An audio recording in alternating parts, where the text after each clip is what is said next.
E um estudo feito por uma empresa de nutrição animal apontou que animais confinados com dietas de alto teor de grãos aumenta em até 4% o rendimento de carcaça do gado abatido em relação às dietas com alto teor de volumoso.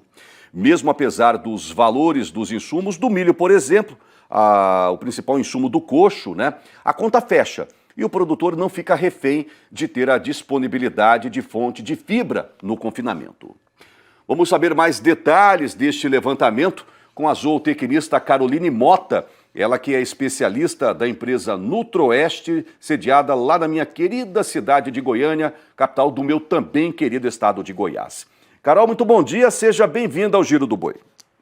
Muito bom dia, obrigada pela oportunidade e o que vocês precisarem, eu estou aqui. Maravilha. Antes de falar um pouquinho dessa pesquisa, todas as vezes que a gente entrevista uma pessoa pela primeira vez, Carol, a gente quer saber um pouco mais de você. Zootecnista, formada há quanto tempo, como se você chegou à Nutroeste, quero saber se você tem raízes no campo, essas coisas todas. Eu me formei em zootecnia pela Universidade Federal de Goiás em 2013. Já saí da universidade, já entrei na Nutroeste. Depois disso eu fiz especialização em produção animal na UEG. E hoje na Nutroeste eu sou responsável por essa parte de pesquisa, de desenvolvimento de novas tecnologias e projetos de produtos novos para a empresa. Vamos falar um pouco desses desafios da nutrição bovina, Carol? Primeiramente, a gente está enfrentando o segundo ano consecutivo de uma crise hídrica, assim, vou dizer, sem precedentes. Eu conheço muitos amigos fazendeiros no Brasil inteiro que perderam, acabou a água da fazenda dele para dar de beber o gado. Agora você imagina o problema que isso tem ocasionado. Então, se o cara não for planejado, se o cara não tiver pelo menos uma roça de cana na fazenda, nossa senhora. Então, nutrição bovina, a gente não pode abrir mão e não pode deixar com que os nossos animais percam peso, Carol? Nunca, Esse ano aqui em Goiás, não só a agricultura sofreu muito, a safra até foi boa, agora a safrinha sofreu muito, nós tivemos perdas significativas dos grãos. E para piorar a situação da pecuária, além da escassez de chuva, nós tivemos uma geada aqui na nossa região. Eita. Então piorou ainda mais as condições nossas de pasto e o produtor teve que correr atrás de fontes de volumoso, fontes de matéria-primas que pudesse segurar esses animais dentro da propriedade e não vender, que na época estava um custo mais barato. Então, realmente, esse ano, a escassez de chuva, ela penalizou muito a pecuária e agora vem vários problemas agora de exportação e tudo mais. Realmente é um ano muito difícil para a pecuária, não podemos negar. É verdade. E o que os motivaram a investir em estudos relacionados à dieta à base de grãos, economizando com volumoso, Carol? A produção de arroba com volumoso, ela sempre foi muito mais barata do que uma produção de arroba com dieta total. Isso Perfeito. Sempre vai ser prioridade, Na época fazer uma arroba de boi na época das águas é muito mais fácil e muito mais barato do que produzir uma arroba num confinamento. Mas nós precisávamos de opções, de opções para o pecuarista que não tem a disponibilidade de se programar para fazer uma silagem ou de ter uma fonte de volumoso de qualidade para entrar num semi-confinamento, por exemplo. E o nosso objetivo era diminuir e reduzir o máximo possível o operacional da fazenda. A agricultura ela vem tomando conta do Centro-Oeste e hoje áreas que nem eram de agricultura, tão grande de agricultura, e a pecuária está sendo espremida. Então, nosso objetivo era utilizar essa fonte de grãos que nós temos aqui na nossa região barata e fazer uma entre-safra do boi, utilizando uma quantidade maior de energético e deixando o boi exclusivamente no coxo. Então, o nosso objetivo é fazer com que a propriedade não se torne só agricultura, mas que se torne também pecuária e que tenha essa oportunidade de você tratar de um animal ruminante exclusivamente com grão. Perfeita a sua colocação. Esses experimentos, eles foram feitos onde e envolveram que tipo de animal, Carol? Esses experimentos começaram em fevereiro, onde nós fizemos a primeira etapa, Foram com animais Nelore, na época todos machos inteiros, animais comerciais. Então, nós iniciamos o projeto, fizemos a parte experimental inicial, os animais com 10 arrobas, né? Para a gente testar a ração, se essa ração ia ter algum problema metabólico e tudo mais. Quando nós chegamos na ração, nós iniciamos o confinamento para ver a viabilidade econômica desse produto em dia 16 de junho, né? Para fazer o abate desses animais agora. Então, hoje, esses animais, eles iniciaram no confinamento com 12 arrobas e foram abatidos com 19,5. Ah, maravilha. 4% de rendimento a mais, explica pra gente. Quando a gente fala de rendimento de carcaça, a primeira coisa que a gente tem que observar é a suplementação e a dieta desse animal. Animais que são suplementados, por exemplo, a pasto com sal mineral, na época das águas, eles dão em torno de 51% de rendimento. Por quê? Você tem que levar em consideração que 6% do peso daquele animal é conteúdo ruminal. Então, ali dentro do rumen do animal, por exemplo, de 12 arrobas, nós temos 30 quilos de capim, 40 quilos de capim, né? Quando eu passo com suplementação proteica, eu já aumento o rendimento para 52. Quando eu vou com confinamento com volumoso, um animal comendo aí 6, 7 quilos de ração, eu passo com um rendimento de carcaça de 54.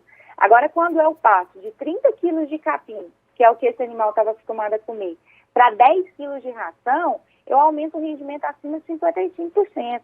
Por quê? Porque eu tenho uma redução de vísceras, né? Uma redução de conteúdo ruminal. O animal, o rumen, que antes tinha uma área muito grande, ele regride por conta da dieta. Então, o produtor ganha mais com isso, porque o produtor, ele vende carcaça, ele não vende animal, né? Então, quanto mais pesada essa carcaça e menor esse conteúdo ruminal, menor essa quantidade de vísceras, melhor para o produtor.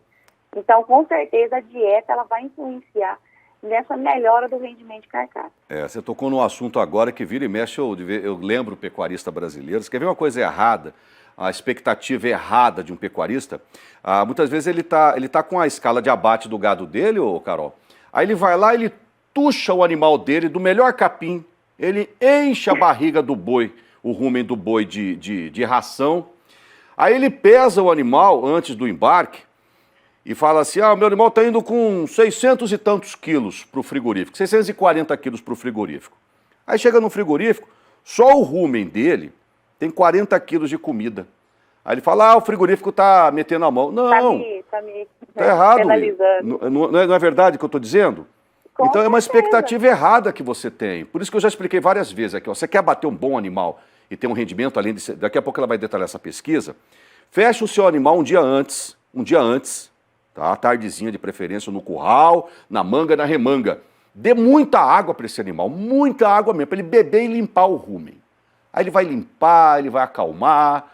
Aí você marca com o frigorífico, com o caminhão, no outro dia para ser embarcado pela manhã e ir embora na hora do almoço. De manhã você pesa o animal. Você vai ter uma expectativa mais assertiva. Vai dar uma esvaziada no rumen. E outra coisa, isso aí melhora o rendimento também, viu, pessoal? A doutora Carol pode até explicar melhor. Essa dieta inicial de você, com esses preços dos insumos lá, eu acho que planejamento é a palavra-chave, não é mesmo, Carol? Do início do experimento para cá, nós tivemos uma variação muito grande, tanto dos insumos quanto da arroba, né? Então, o que é o que tem que deixar bem claro? O planejamento ele tem que ser feito antes do confinamento. Toda a ração que nós utilizamos foi comprada e feita em junho, quando nós tínhamos preço de milho de R$81. Então, se for fazer a conta agora de preço de milho de R$92, R$93, realmente complica. Então, o produtor, se ele quer fazer um confinamento com dieta total, ele tem que se programar para adquirir os insumos na época da safra, que é a melhor época, porque aí realmente a conta não fecha. Então, nós temos que nos programar para comprar e adquirir todos esses insumos na época da safra, porque tratar de boi com ração, eu preciso de muita ração. Nós estamos falando aí de 10, 12 quilos de ração por dia. Né? Um animal ruminante, ele não é um animal que come pouquinho igual um porco, uma galinha. Então, a gente tem que se programar bastante para fazer os custos fecharem, e isso não pode ser feito no final da safra do boi. Ele tem que ser feito antes, né? Quanto melhor o planejamento, maior a chance de sucesso. Tá aí, pessoal, fica bastante dica para você aí, tá bom? Não adianta você querer ficar apostando também. E na hora de uma entre-safra, você, no momento que a gente espera que passe logo essa questão das exportações para os mercados asiáticos, que retome aí os patamares de preços dos insumos, enfim. Mas tem outras vantagens também, né? Economia com mão de obra, com maquinário, tudo isso você apurou também? Com certeza, nós tivemos uma economia aí só de operacional de 80%. Opa! Então, isso aí viabiliza muito, porque eu não tenho que plantar silagem, eu não tenho que ter os custos da produção de silagem, eu não tenho que ter gastos com combustível, né, para fornecer essa quantidade de silagem altíssima para os animais. A quantidade de trato ela é menor, por quê? Porque a comida, como ela é seca, ela não fermenta no corpo. Então, eu não tenho que fazer 5, 6 tratos, igual eu tenho que fazer num confinamento com silagem tradicional. Então, eu tenho que fazer no máximo 3 tratos, ou a quantidade máxima que a gente encontrou lá dentro do confinamento, que 3 tratos diários era ideal. Então, existe uma economia de mão de obra operacional aí muito grande. Maravilha. Problemas metabólicos, acidose, foi detectado nesse experimento ou não, Carol? O experimento ele foi feito de 2 fases, né? Primeiro, a gente não achou essa ração assim do dia para a noite, a gente teve que testar ela bastante. Na segunda fase, nós não tivemos problema metabólico nenhum. Era esse o nosso objetivo. Era tirar o animal do pasto, né? E colocar ele dentro do confinamento dia 1 e já começar a fornecer ração para ele à vontade. E sem nenhum problema metabólico. E aí nós não tivemos problemas metabólicos nenhum, problema de laminite, acidose, nenhum problema. E esse nosso objetivo realmente foi feito com um grande sucesso. Bacana, gostei. E uma última pergunta para você, Carol. Vocês precificaram na época os gastos, né, desse experimento e parece que eles ficaram semelhantes a uma diária convencional na época de um boitel, foi isso? Depois que nós fechamos a conta de viabilidade do confinamento, nós tivemos um custo da arroba produzida de R$ 274, né? Similar a um custo de arroba produzida de um boitel, por exemplo. Depois que o experimento começou e o confinamento começou, essas margens reduziram ainda mais. Teve boitel aí fazendo arroba de 290, né? Eu queria deixar bem claro que quando a gente vai fazer um sistema de engorda, nós não temos que nos preocupar com o preço da arroba, a gente tem que se preocupar com o custo de produção, né? Se eu estou fazendo uma arroba de R$300, eu tenho que me preocupar com esse valor de R$300, não com o valor que a arroba vai ser vendida, né? Há 3 anos atrás, por exemplo, a arroba estava R$170. Exatamente. E a gente gastava 120 para fazer uma arroba. Hoje a arroba está 290, a gente gasta 270. Então, era melhor vender a arroba de 170 e produzir ela mais barato. Perfeito. Então, o que o produtor tem que fazer a conta? Ele tem que fazer a conta do custo de produção dele, não do custo dessa arroba, que essa arroba vai ser vendida.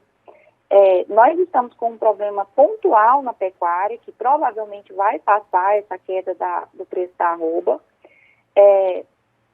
Mas, assim, a gente não pode se esquecer que boi no coxo, se eu vender ele agora eu levo prejuízo, se ele ficar no coxo eu levo prejuízo.